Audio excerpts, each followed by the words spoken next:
இந்த ஸ்லோகத்தில் மிருகங்களாலேயோ பட்சிகளாலேயோ வேற பூத ராசிகளாலேயோ என்னை ஏதாவது கடித்து அது துவாரா என் உடம்புல விஷம் ஏறி அது என்னை பாதப்படுத்திட்டேயானால் எனக்கு அந்த ரோகத்தை நீ போக்கணும், உன்னுடைய வேலால குத்தி அந்த விஷத்தை தூக்கி அப்படி வெளியில எறியணும்னு இந்த ஸ்லோகம். பவத் சக்தி தீக்ஷணாகிர பின்னா சுதூரே வினஷ்யந்துதே சூர்ணித கிரௌஞ்ச செயலா. இந்த ஸ்லோகமும் வாஸ்தவம் தானே, இப்படிலாம் இருக்கே நானும் நினைச்சேன். கரெக்டா இருக்கு. 2015 ஒரு பெரிய ஜலப்பிரவாகம் மெட்ராஸ் முழுக்க வந்தது பத்தியில.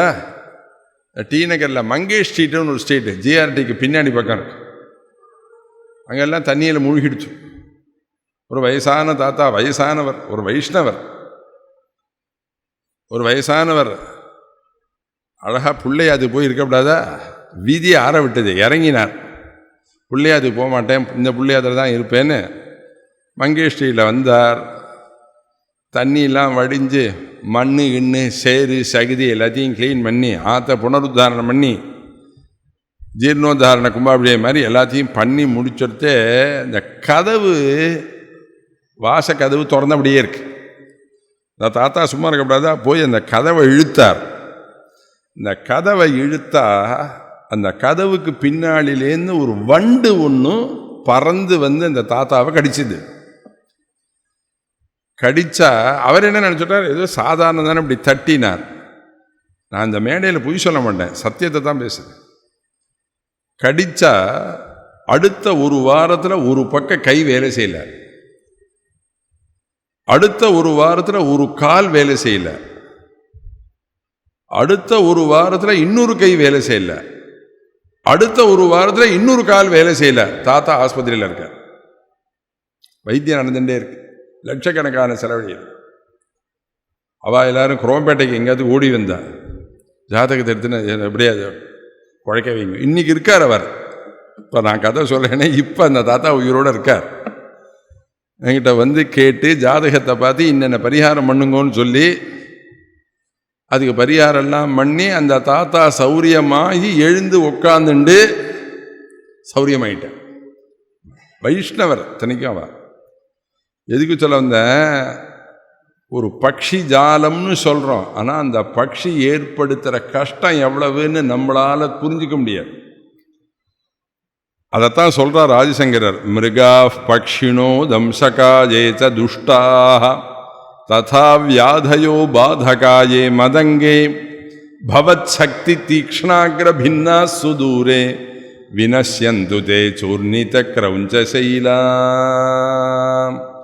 ஜனித்ரி பிதா ச ஸ்வபுத்ராபராதம் சஹேதேன கிம் தேவசேனாதிநாத அஹஞ்சாதி பாலோ பவான் லோகதாதः க்ஷமஸ்வாபராதம் சமஸ்தம் மகேஷா. ஹே முருகா, நாம் பண்ணின தவறுதல் எல்லாத்தையும் நீ போக்கணும், பொறுக்கிக்கணும், பொறுத்துக்கணும். க்ஷமஸ்வா, பொறுத்துக்கணும்.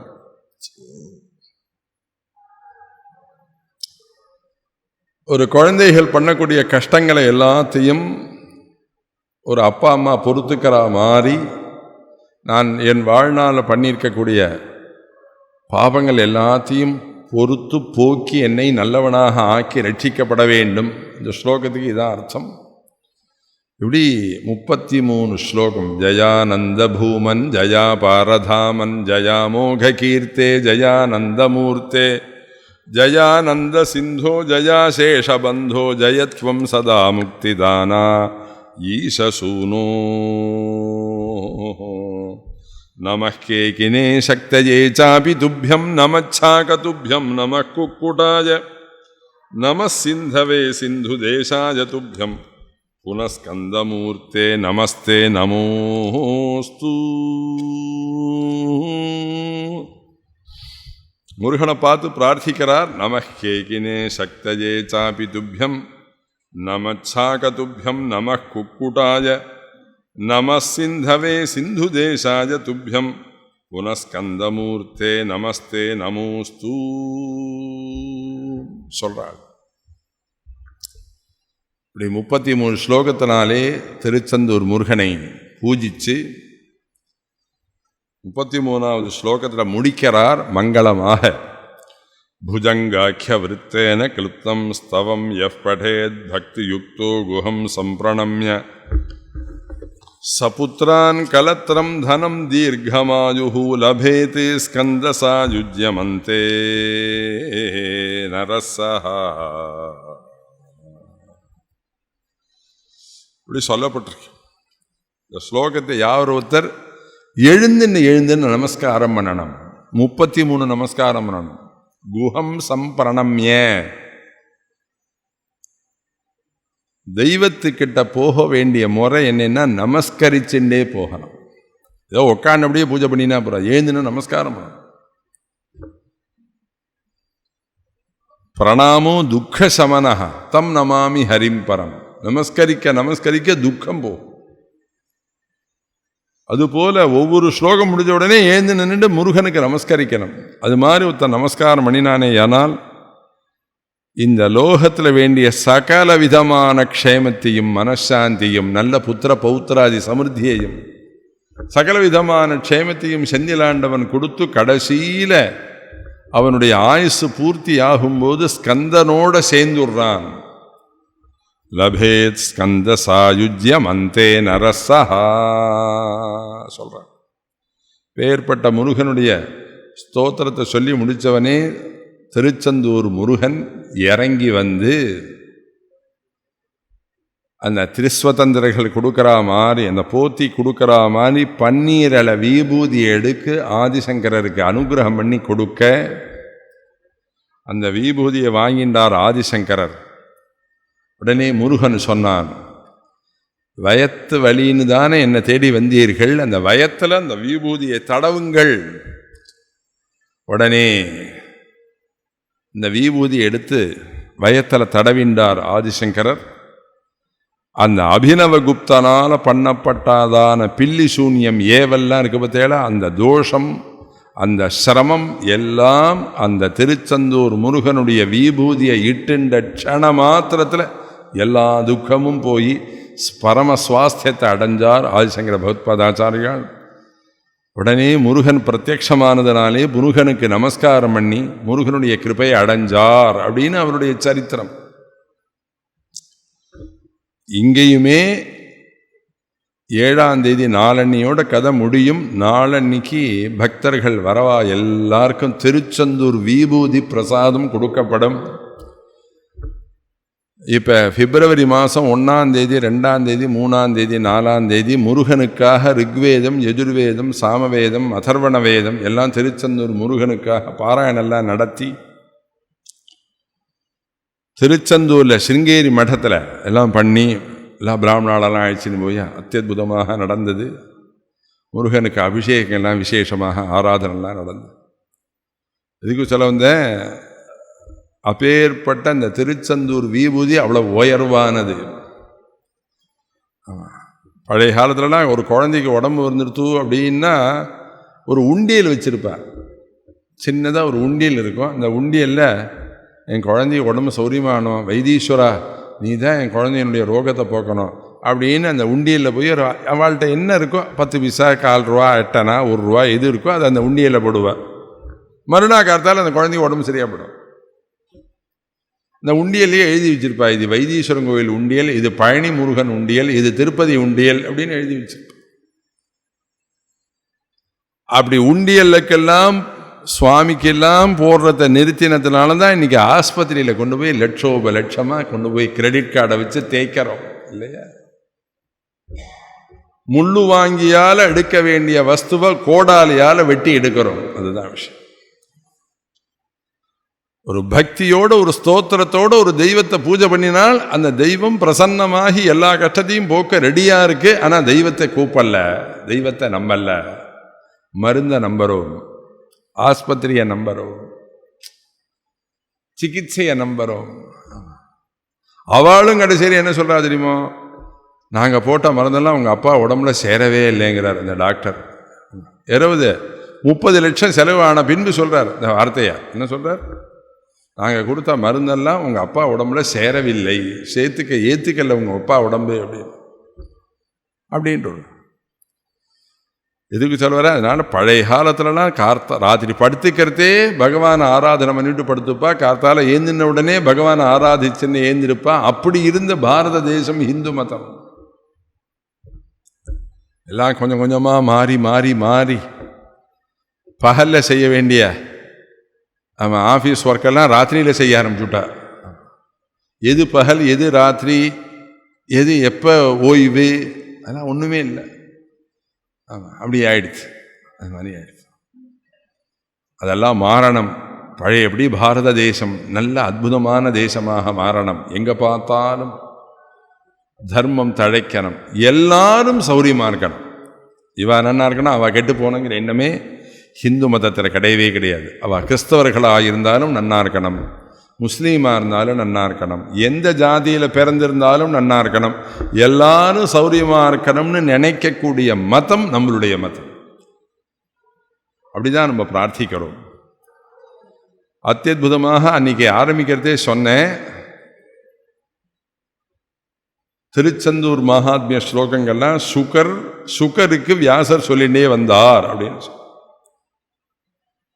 சஹஸ்ராண்ட போக்தா த்வயா சூரநாமா ஹதஸ்தாரக சிம்ம வக்த்ரைஷ்ட தைத்யஹ மமாந்தர்ஹிருதிஸ்தம் மனக்லேசமேகம் நஹம்சி பிரபோ கிங்கரோமி க்வயாமி. சஹஸ்ராண்ட போக்தா த்வயா சூரநாமா ஹதஸ்தாரக சிம்ம வக்த்ரைஷ்ட தைத்யஹ மமாந்தர்ஹிருதிஸ்தம் மனக்லேசமேகம் நஹம்சி பிரபோ கிங்கரோமி க்வயாமி. ஆதிசங்கர் சொல்றார், ஒரு அண்டம் இல்லை 1000 அண்டங்களை அடக்கி ஆண்ட சூரபத்மாதிகளை எல்லாம் வதம் பண்ணினாய். சூரபத்மாதிகளெல்லாம் நீ வதம் பண்ணினாய். உங்ககிட்ட 6 முகம் இருக்கு. எனக்குள்ளார என் சரீரத்துக்குள்ளார 6 சத்ருக்கள் இருக்காள்.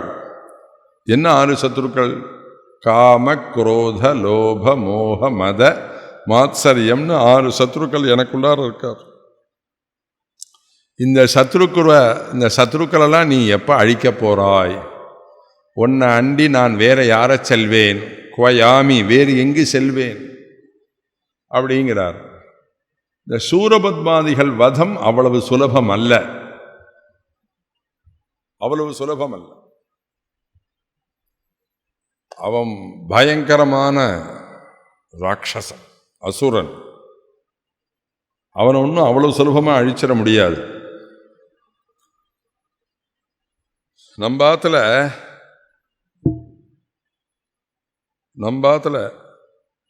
நம்மாத்து குழந்தைகளுக்கெல்லாம் +2 வந்திருக்கு,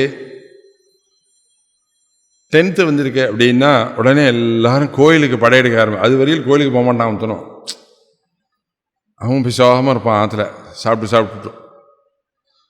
குழந்தை 10th வந்துவிட்டான், பொண்ணு 10th வந்துவிட்டா, 12th வந்துவிட்டான்னு உடனே தட்சிணாமூர்த்தி சந்நிதி. அது வரையில் தட்சிணாமூர்த்தி அந்த கோயிலில் இருக்குங்கிறதே தெரியாது. லட்சுமி ஹயக்ரீவர் எங்கே இருக்காருன்னே தெரியாது. செட்டி புண்ணியம் போலாமா, அந்த பக்கம் வேற எங்கேயாவது ஸ்ரீரங்கம் போகலாமா, இல்லை இந்த பக்கம் கடலூர் பக்கம் தேவநாதர் பெருமாள் போகலாமா அப்படின்னு வரிசையாக ஸ்ரீரங்கம் போகலாமா அப்படி தேட ஆரம்பிப்பேன். ஏன் அப்படின்னா குழந்தை மார்க் எடுக்கணுமே கவலை. சரி, ஒரு குழந்தை மார்க் எடுக்கிறதுக்காக கவலைப்படுறது அப்பாவா அம்மாவா? அம்மா தான் கவலைப்படுவேன். காலங்காலத்தால் அவசரமாக எல்லாருக்கும் சமைச்சு போட்டுவிட்டு கை நிறையா எண்ணெய் எடுத்துகிட்டு நேரம் தட்சிணாமூர்த்தி சந்நிதியில் போய் 108 பிரதட்சணை வைப்பேன். என் பையனுக்கு எப்படியாவது மார்க் வந்துடணும். படிச்சிருந்தாலும் சரி, படிக்காட்டாலும் சரி, அது எப்படி இருந்தாலும் சரி. ஆமாம், தட்சிணாமூர்த்தி என்ன பரீட்சையாக எழுதுவார். ஒன்று தெரிஞ்சுக்கோங்க, தெய்வ சக்திங்கிறது என்னன்னா, பரீட்சா ஹாலில் போய் உட்காந்துட்டு வாத்தியார் சொல்லி கொடுத்த பாடங்கள் உங்களுடைய பாவ மூட்டையினாலே ஞாபகத்துக்கு வராமல் இருந்தால் தட்சிணாமூர்த்தி சந்நிதியில் போய் போட்ட விளக்கு அந்த பாவத்தை விளக்கி உங்களுக்கு ஞாபகத்துக்கு படுத்தும். அந்த படிப்பை சொல்லி கொடுக்கும், புத்திக்கு கொண்டு வந்து கொடுக்கும். ஆனா அது ஏற்கனவே படிச்சிருந்திருக்கணும். நான் சொல்றது புரியுறதா? படிச்சிருந்திருக்கணும். ஒரே நாள்ல ஒருத்தனை கோடீஸ்வரன் ஆக்கி விடலாம். ஒரு 50 லட்சம் ரூபாய் சொத்தை கொடுத்து அவனை பெரிய பணக்காரன் ஆக்கலாம். ஆனா ஒரே நாள்ல 4 சாஸ்திரம் வாசிச்சவனா ஆக்க முடியாது. படிப்பு ஒரு தனி ஐஸ்வர்யம். படிப்பு ஒரு தனி ஐஸ்வர்யங்கிறதுக்கு ஒரு சின்ன திருஷ்டாந்தம் சொல்றேன். ஒருத்தர் ரோட்ல நடந்து போறார். எல்லாரும் வாசத்திலையில் உட்காந்து சேர் போட்டுன்னு பேசிட்டு இருக்கிறவா நடந்து போற பாருங்க உங்க இந்த சார். ஆமா, ஒரு காலத்துல பீரோ திறந்தா 20 லட்சம் பீரோல பணம் இருந்தது. பெரிய கோட்டீஸ்வரர், எங்க பார்த்தாலும் காரு, பங்களா, வீடு, வாசல் இப்படிலாம் இருந்தவர்.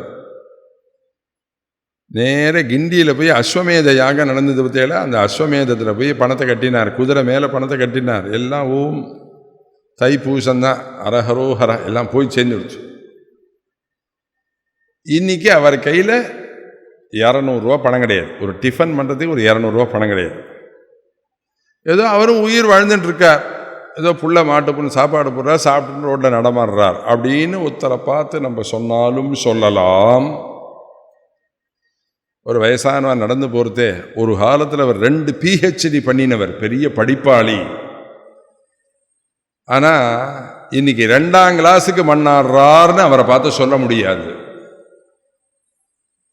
படிப்புங்கிறது உள்ளுக்குள்ளார வந்துடுத்தோன்னா அந்த ஐஸ்வர்யத்தை யாராலையும் அழிக்க இயலாது. வித்யாநாம நரஸ்ய ரூபம் அதிகம் பிரச்சன்ன குப்தம் தனம். பிரச்சன்ன குப்தம் தனம், வெளியில தெரியாத ரகசியமாக இருக்கக்கூடிய ஒரு பண மூட்டை எதுனா வித்தை. அதனாலதான் படிக்கிற வயசுல ஒழுங்கா படிச்சுடணும். ஒரு 50 லட்சம் தரேன், ஒரு 80 வயசு தாத்தாவை 40 வயசு யுவாவா பண்ணுன்னா பண்ண முடியுமா? டாக்டரால முடியாது. வயசு காது குத்துறதுக்காக குழந்தையெல்லாம் அழைச்சின்னு போறா, மூக்கு குத்துறதுக்கு குழந்தையெல்லாம் அழைச்சின்னு போறா. தட்டா என்ன சொல்றான், இத்தனை வயசுக்கு மேல வரையில எப்படி மூக்கு குத்த முடியும் இல்லையா? மிருதங்க கிளாஸுக்கு கொண்டு போய் விட்டேன்னு வச்சுக்கோங்க, ஒரு குறிப்பிட்ட வயசுக்கு உட்பட்டு போனாதான் அந்த மிருதங்கம் சொல்லி கொடுக்குறவர் அந்த குழந்தைய சிஷ்யனா ஏத்துப்பார். ரொம்ப வயசானவரை மிருதங்கத்துக்கு கிளாஸுக்கு அழைச்சின்னு போய் வேஸ்ட், உங்களுக்கு மிருதங்கம் வராதுன்னு அந்தந்த வயசுல அப்படியே அந்த விரல்லாம் அதுல பதியனம், பழகணும். அது போல படிப்புங்கிறது அந்த வயசுக்குள்ளார வந்துடணும். அந்த வயசை விட்டு போயிடுத்துன்னா அப்புறம் படிப்பை கொண்டு வரவே முடியாது.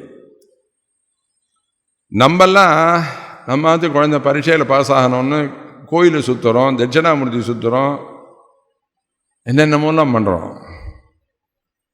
சூரபத்மாவோட யுத்தம் ஆரம்பிச்சு யுத்தத்துல முருகன் ஜெயிக்க முடியவில்லை.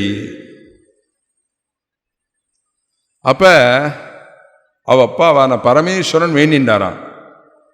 என்ன வேண்டின்றார்? என் பிள்ளையால சூரபத்மாவை வதத்துல ஜெயிக்க முடியல. ஹே காயத்ரி தேவி, சந்தியா தேவி, நான் வருஷத்துல ஒரு நாள், ஒவ்வொரு வருஷமும் ஒரு நாள் முழு பட்னி கிடக்கிறேன், உன்னை நினைச்சுண்டு உபவாசம் இருக்கிறேன்.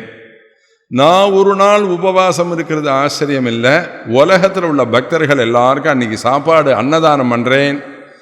ஹே தேவி, நீ தான் எனக்கு எப்படியாவது என் முருகனுக்கு நாளைக்கு சூரபத்மா யுத்தத்தில் ஜெயத்தை கொடுக்கணும்னு பரமேஸ்வரன் வேண்டின்றார் சந்தியா தேவிட்ட. அம்பாளை வேண்டினா கேட்கணுமா? அம்பாள் அனுகிரகம் பண்ணினார். மறுநாளைக்கு சூரபத்மாதியில யுத்தத்தில் ஜெயிச்சுட்டார் முருகன். சரி, வேண்டினாரே, இந்த பரமேஸ்வரன் பட்னி இருக்காரா? இருக்கார். பஞ்சாங்கத்தை எடுத்து பாருங்க, வைக்கத்தஷ்டமி மகாதேவாஷ்டமின்னு வரும். பஞ்சாங்கத்தில் பார்த்தா எல்லாம் தெரியும். வைக்கம், ஏற்றுமானூர், கடுந்துருத்தின்னு 3 க்ஷேத்திரத்தை ஒரே நாளில் தரிசனம் பண்ணுவா கேரளால. எல்லாம் சிவன் கோவில். வைக்கம் பரமேஸ்வரன், கடுந்துருத்தி எல்லாமே பரமேஸ்வரனுடைய சந்நிதி. நான் போயிருக்கேன் கேரளாவில் உபன்யாசம் பண்ணும்பொழுது கார் வச்சுன்னு ஒரே நாளில் இந்த 3 சிவக்ஷேத்திரமும் தரிசனம் பண்ணிட்டு வந்திருக்கேன். அந்த வைக்கத்தில் இருக்க வைக்கம்ங்கிற க்ஷேத்திரத்தில் இருக்கிற பரமேஸ்வரன் மகாதேவாஷ்டமி அன்னைக்கு பார்த்தீர்களே ஆனால் அந்த ஊரில் பரமேஸ்வரனுக்கு உள்ள நிவேதனம் கிடையாது. அன்னிய முழுக்க பரமேஸ்வரன் பட்னியா உபவாசமாக இருப்பார். பின்ன என்ன பண்ணுவா அப்படின்னா, அங்கே வரக்கூடிய பக்தர்கள் எல்லாருக்கும் அன்னதானம் பண்ணுவா. வட பாயசத்தோட வந்திருக்கிற பக்தாள் எல்லாருக்கும் வட பாயசத்தோட அன்னதானம் பண்ணுவா. அது 1 நாள் ஆகி 3 நாள் ஆகி 1 வாரம் ஆகி 10 நாள் இப்போ நடக்கிறது. இந்த அன்னதான மகோத்சவம் வைக்கம்ங்கிற க்ஷேத்திரத்தில் 10 நாளைக்கு இந்த சிவங்கோவிலில் பரமேஸ்வர பிரசாதம் சாப்பாடு போடுறா. இப்போ சொல்கிறேன், அந்த 10 நாளில் 1 நாள் அந்த பரமேஸ்வர பிரசாதத்தை மொத்தம் வாங்கி சாப்பிட்டானே ஆனால் உடம்புல உள்ள வியாதியெல்லாம் போயிடும். இந்த பரமேஸ்வரனுடைய பிரசாதம் வைக்கத்தஷ்டமியினுடைய பிரசாதம். எதுக்கு சொல்ல வரேன், புள்ள ஜெயிக்கணும்னு பரமேஸ்வரனே வேண்டின்றார்னா நம்மெல்லாம் என்ன பண்ண சரி யோசிச்சு பாருங்க. பரமேஸ்வரனே பிள்ளைக்காக சுவாமியை வேண்டிக்கிறார் அப்படின்னா நம்மெல்லாம் எப்படி எப்படி எப்படி உழைக்கணும் யோசிச்சு பாருங்க. எதுக்கு சொல்ல வரேன், இந்த சூரபத்மாதிகள் வதத்தும் போது ஸ்காந்தத்தில் மகாபாரதத்தில் எப்படி விஸ்வரூப தரிசனத்தை பகவான் காண்பிச்சாரோ அதுபோல அந்த வீரபாகுங்கிற முருகனுடைய பக்தன், அன்னைக்கே கதையில் சொன்னேன், பார்வதியினுடைய கால் கொலுசில் பதிச்சிருக்கக்கூடிய கற்கள் எல்லாம் நழுவி தரையில் விழுந்தன. 9 கல்கள் விழுந்தது. அந்த 9 கல்லேந்து 9 வீரர்கள், வீரபாகு, வீரகேசரி, வீர புரந்தரன் அப்படின்னு 9 வீரர்கள், நவ வீரர்கள் உண்டானார்னு அன்னைக்கு கூட கதையில சொன்ன. எதுக்கு சொல்ல வந்த, அந்த வீரபாகு முருகனை சாதாரணமாக நினைச்சிருந்தான். இந்த சூரபத்மா வதத்தும் போது பகவானை பார்த்து ஆச்சரியப்பட்டு உலகம் முழுக்க முருகனுடைய சரீரத்துக்குள்ளார பார்த்து அரண்டு போனான். வீரபாகு நினைச்சான், முருகனை கூப்பிட்டு, முருகா, உங்களுடைய இந்த லோகம் முழுக்க உங்களுடைய விபூதின்னு சொல்லலே, இந்த உலகம் முழுக்க உங்களுடைய உடம்பில் இருக்கிறத முழுக்க விஸ்வரூபமாக நீங்கள் எனக்கு காண்பித்து அருள வேண்டும் அப்படின்னு வீரபாகு கேட்க, உடனே ஸ்கந்தன் முருகன் அந்த விஸ்வரூப தரிசனம் இந்தியெல்லாம் படத்தில் பார்த்துருப்பேன். உலகம் முழுக்க நீண்டதான மகாவிஷ்ணுவாக ஒரு பெரிய படம் இந்தியெல்லாம் வந்துட்டு இருந்தது. அது மாதிரி உலகம் முழுக்க தனக்குள்ளார முருகன் வச்சுருக்கிற மாதிரி ஒரு விஸ்வரூபத்தை யுத்த காலத்தில் வீரபாகுக்கு காண்பிச்சா. எந்த ஊர்ல? திருச்செந்தூர்ல காண்பிச்சார். அப்படி காண்பிக்கும் பொழுது யுத்த காலத்தில் இருக்கக்கூடியதான முருக பக்தர்கள் எல்லாரும் அந்த விஸ்வரூபத்தை தரிசனம் பண்ணினா.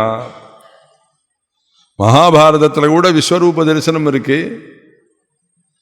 அதை கேட்ட அதுக்கப்புறம் துரியோதனுடைய பிதா திருதராஷ்டிரன், கண்ணு தெரியாதவன், அவன் சொன்னான், கிருஷ்ணா, நீ எல்லாருக்கும் விஸ்வரூப தரிசனம் கொடுத்தியாமே, எனக்கு கொடுக்கலையே, எனக்கு கொஞ்சம் தரிசனம் கொடுக்கக்கூடாதா? உடனே சுவாமி என்ன பண்ணினார், ஆசைப்பட்டு கேட்குறான் அப்படின்னு அவனுக்கு மாத்திரம் கண் பார்வையை கொடுத்து விஸ்வரூப தரிசனத்தை காண்பிச்சார். திருதராஷ்டிரா, விஸ்வரூப தரிசனம் ஆயிடுச்சா, முழுக்க பண்ணினியா, தரிசனம் ஆயிடுத்தான்னு கேட்டார். திருதராஷ்டிரன், எத்தனையோ ஜன்மாவில் பண்ணின புண்ணியம் உங்களுடைய விஸ்வரூப தரிசனம் எனக்கு கிடைச்சது, கவலைப்படாத, உனக்கு தெரியாத கண்கள் இனிமே தெரிய ஆரம்பிச்சிடும், எல்லாரையும் நீ கண்ணால் காணலாம் அப்படின்னார். அப்போ என்ன சொன்னான் தெரியுமா அவன், இந்த ஜென்மாவில் நான் யாரையும் பார்க்கல, அப்பாவை பார்க்கல, அம்மாவை பார்க்கல, உற்றார் பார்க்கல, உறவினரை பார்க்கல, யாரையும் பார்க்கல, பத்னியை பார்க்கல, குழந்தைகளை பார்க்கல, ஒத்தரையும் பார்க்கல. ஆனால் கண்ணு தெரியாத எனக்கு கண்ணு தெரியறாப்புல ஒரு பாக்கியத்தை கொடுத்து உன் விஸ்வரூப தரிசனத்தை காமிச்சுட்டாய். உன்னை பார்த்த பின்பு வேற எதையும் பார்க்கணும்னு எனக்கு தோணல. ஹே கிருஷ்ணா, நீ பழையபடி கண்ணு தெரியாமலே நான் இருக்க வேண்டும். நான் இந்த ஜென்மால உன்னை ஒண்டி பார்த்ததா இருக்கட்டும், வேற யாரையும் பார்த்ததா இருக்க வேண்டாம் இந்த ஜென்மா அப்படின்னு விட்டான் திருதராஷ்டிரன்.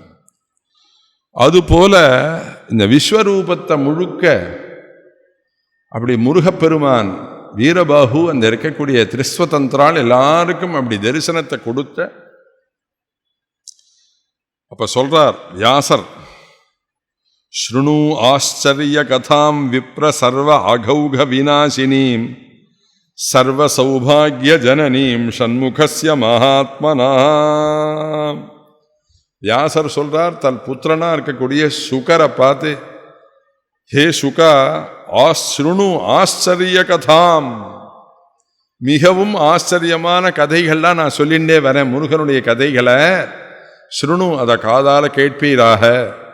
அந்த கதை என்ன பண்ணும்? சர்வ அகௌக விநாசினீம். அகம்னா பாபம், ஓகம்னா பாபமாகிற நதி பிரவாகம். சர்வ அகௌக விநாசினீம்னா நம்ம ஜென்மால பண்ணிருக்கக்கூடிய பாபங்கள் நதி மாதிரி ஓடுறது. அந்த பாபத்தை எல்லாத்தையும் இந்த முருகனுடைய கதை போக்கும். சர்வாகௌக விநாசினீம். அது மாத்திரமல்ல, சர்வ சௌபாகிய ஜனனீம். இந்த கதையை கேட்டா அவளுக்கு சகல விதமான சௌபாகியங்களும் கிடைக்கும். சர்வ சௌபாகிய ஜனனீம் ஷண்முகஸ்ய மகாத்மனஹ விஸ்வரூபம் ஹி சம்சேவ்ய குஹஸ்ய பரமாத்மனஹ தேவகந்தர்வ சித்தேஷு கதேஷு ஸ்வாலயம் பிரதி வைனிகோ நாரத ஸ்ரீமானி திருஷ்ட்வா ஸ்ரீ விஸ்வரூபகம்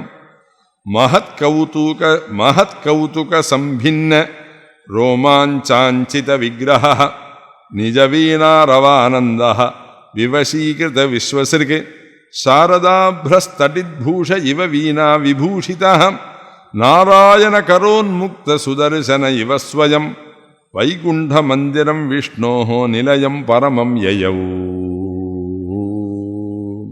ஸ்லோகமே நன்னா இருக்கு. விஸ்வரூபத்தை தேவர்கள் பார்த்தார்கள், கந்தர்வர்கள் பார்த்தார்கள், சித்தர்கள் பார்த்தார்கள். இவா எல்லாரும் பார்த்தது ஆச்சரியமில்லை. ஆகாசத்தில் நின்று பிரம்மகுமாரனா இருக்கக்கூடியதான நாரதரும் அந்த முருகனுடைய விஸ்வரூபத்தை தரிசனம் பண்ணார். தரிசனம் பண்ணின அவர் அதை பார்த்த உடனே மயிர் கூர்ச்சல் எரிஞ்சது. உலகம் முழுக்க முருகனு சரீரத்துக்குள்ளார பார்த்துட்டார். விஷ்ணு சஹஸ்ரநாமம் என்ன சொல்றது? பூஃப் பாதௌ யஸ்ய நாபிர்வியதசுர நிலச்சந்திர சூரியௌ ஜனேத்ரே கர்ணாவாசாசிரோத்யௌர்முகமபிதஹனோ யஸ்ய வாஸ்தேயமப்தி அந்தஸ்தம் யஸ்ய விஸ்வம் சுரநரககோ போகி கந்தர்வதைத்யை சித்திரம் ரம் ரம்யதே தம் திரிபுவன பபுஷம் விஷ்ணுமீசம் நமாமி. அந்தஸ்தம் எல்லாம் விராட் புருஷனா இருக்கக்கூடிய மகாவிஷ்ணுனுடைய உடம்புக்குள்ளார சகல உலகமும் இருக்கு, அப்படி சொல்லப்பட்டு. இதை விஷ்ணு சஹஸ்ரநாமத்தை சொல்ற தியான ஸ்லோகம். அது தியான ஸ்லோகம். அது மாதிரி இந்த ஸ்லோகத்தில் சொன்ன அர்த்தம் மாதிரி உலகம் முழுக்க முருகனுடைய சரீரத்துக்குள்ளார இருக்கிறதை தேவர்கள், கந்தர்வர்கள், சித்தர்கள் எல்லாரும் பார்த்தபோது பிரம்மாவோட புத்திரனா இருக்கக்கூடிய நாரதரும் ஆகாசத்திலேருந்து அதை பார்த்தார். பார்த்த உடனே மயிர்கூச்சல் அடைஞ்சு உடனே வீணையை கையில் எடுத்துன்னு நேரம் வைகுண்டம் போனார். அவ அப்பாட்ட போய் பிரம்மதேவன்கிட்ட போய் சொல்லலை, அவ அம்மாவான சரஸ்வதி தேவிகிட்ட போய் சொல்லலை, இல்லை பரமேஸ்வரன்ட்ட போய் சொல்லலை. அவங்க புத்திரர் இவ்வளோ நன்னா விஸ்வரூபம் தரிசனம் பண்ணி வச்சார் அப்படின்னு பரமேஸ்வரன்ட்ட போய் சொல்லலை. நேர என்ன பண்ணினார்னார், நேர வைகுண்டம் போனார். அவர் வைகுண்டம் எவ்வளவு ஸ்பீடில் போனார்னு ஸ்காந்தன் சொல்றது. நாராயண கரோன்முக்த சுதர்சன இவ ஸ்வயம். நாராயணனுடைய கையிலேந்து கிளம்பின சுதர்சன சக்கரம் எவ்வளவு ஸ்பீடா போகுமோ அவ்வளவு ஸ்பீடா நேர நாரதர் வைகுண்டம் போனார். வைகுண்ட மந்திரம் விஷ்ணோஹோ நிலையம் பரமம் யயௌ ஸ்வேதத்வீபஸ்ய மத்யே து சஹஸ்ரஸ்தம்ப மண்டபே சேஷபரியங்க சயனே பயஃபேன மிருதூஜ்வலே சயானமாத்யம் புருஷம் ஸ்ரீபூமி சகிதம் முதா சனந்தநந்த பிரமுகைஹி விஸ்வக்சேன ககேஸ்வரைஹி ஆதிசித்தைஹி அநேகைஷ்ச சனகாதி முனீஸ்வரைஹி கங்காதிபிஸ் சரித்பிஷ்ச தரைஹி ஹிமவதாதிபிஹி சந்தானாதி ஸ்வர்கவ்ருக்ஷைஹி காமதேனுகணைரபி சித்யைஹி சாத்யைஷ்ச வசுபிஹி அப்சரோபிஹி அநேகசஹ முக்தைர்பக்தைர்த்யானபரைஹி மக்னைஹி ஆனந்தவாரிதௌ அனிஷ்யந்தைஹி அசந்திக்தைஹி மஹத்பிஹி பஞ்சகாலிகைஹி. வைகுண்டம் போனார். இந்த வைகுண்டத்தில் எப்படி இருந்தார் மகாவிஷ்ணுங்கிறத வர்ணிக்கிறது இந்த ஸ்லோகம். நல்ல சைவமான புஸ்தகம் இது. ஆனால் சைவமான புஸ்தகத்தில் மகாவிஷ்ணுவை பற்றி அழகாக வர்ணிச்சிருக்கு. பேதமே கிடையாது.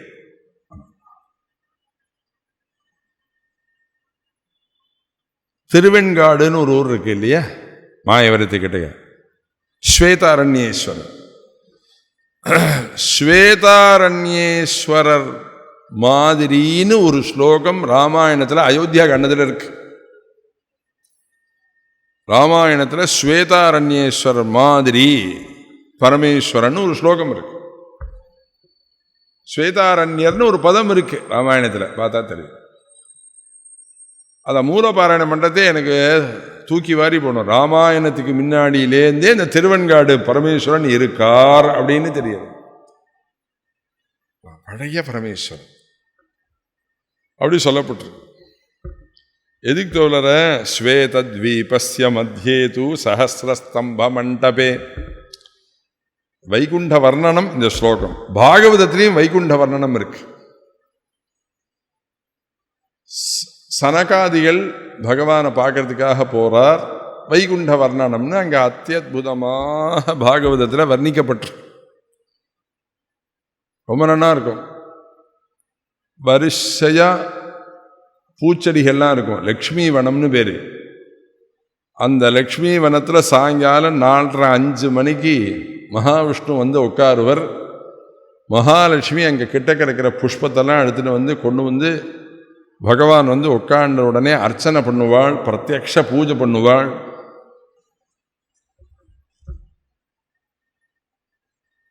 இந்த சபரி எப்படி பூஜை பண்ணினாலோ, ராமனையே எதிர்த்தாப்புல உட்காத்தி வச்சு பூஜை பண்ணுறாளோ, அதுபோல லக்ஷ்மி வனத்தில் மகாவிஷ்ணுவை நிறுத்தி வச்சு மகாலட்சுமி பூஜை பண்ணுவாள்.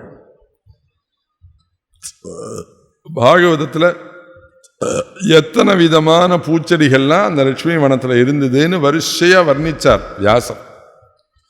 ஆனால் அதில் ஒன்று இருந்தது, சூக்ஷ்மம் இருக்குது. என்ன சூக்ஷ்மம் அப்படின்னா, ஒரு 10 பூச்செடி, அப்புறம் ஒரு துளசி செடி, அப்புறம் ஒரு 10 பூச்செடி, அப்புறம் ஒரு துளசி செடி, அப்புறம் ஒரு 10 பூச்செடி, அப்புறம் ஒரு துளசி செடி, எல்லாம் தண்ணி விட்டு புஷ்பிச்சிருக்கு. பல பல பல பலன்னு புஷ்பிச்சிருக்கு. இந்த மகாவிஷ்ணு நடந்து வருவார். என்ன பண்ணுவார்? அந்த துளசி செடி கிட்டக்க போய் நிற்கிறான். இந்த 10 பூச்செடி விதவிதமாக பூத்துருக்கே, அது கிட்டக்க போய் நிற்கக்கூடாதோ? அது கிட்டக்க நிற்க மாட்டார். இந்த துளசி செடி கிட்டக்க போய் நிற்பார். தினம் இந்த துளசி செடி கிட்டக்க போய் நிற்க நிற்க மிச்ச பூச்செடியெல்லாம் இருக்க பத்தியில. இந்த லோகத்தில் தான் காமக்ரோதம் அசூய எல்லாம். வைகுண்டத்தில் காமக்ரோதம் அசூயெல்லாம் எதுவுமே கிடையாது. இந்த 10 பூச்செடிகளும் அந்த துளசியை பார்த்து சொல்லுமா, பாத்தியா, நாங்கள்லாம் என்னதான் புஷ்பிச்சாலும் நாராயணன் உங்ககிட்டக்க தான் வந்து நிற்கிறான். பகுமானயந்தி, நீ தான் பெரிய அதிர்ஷ்டசாலி, அதனால தான் உங்ககிட்டக்க வந்து நாராயணன் நிற்கிறான்னு துளசி செடிகள்லாம், பாக்கி செடிகள்லாம் துளசியை பார்த்து பெருமையாக சொல்லித்து அப்படின்னு ஒரு ஸ்லோகம் பாகவதத்தில் இருக்கு. துளசியை எடுத்து முகந்து பார்க்கறான், துளசியே கையில் வச்சுருக்கான் அப்படின்னு சொல்லப்படும். அதுபோல இங்க சேஷ பரியங்க சயனே பயஃபேன மிருதூஜ்வலே, அத்தியுதமாக சேஷ சயனத்தில் இருக்கார் மகாவிஷ்ணு. சயானமாத்யம் புருஷம் ஸ்ரீபூமி சகிதம் முதா. சந்தோஷமா இருக்கார். பூமாதேவி காலை பிடிச்சி வச்சுருக்காள். சனந்தனந்த பிரமுகை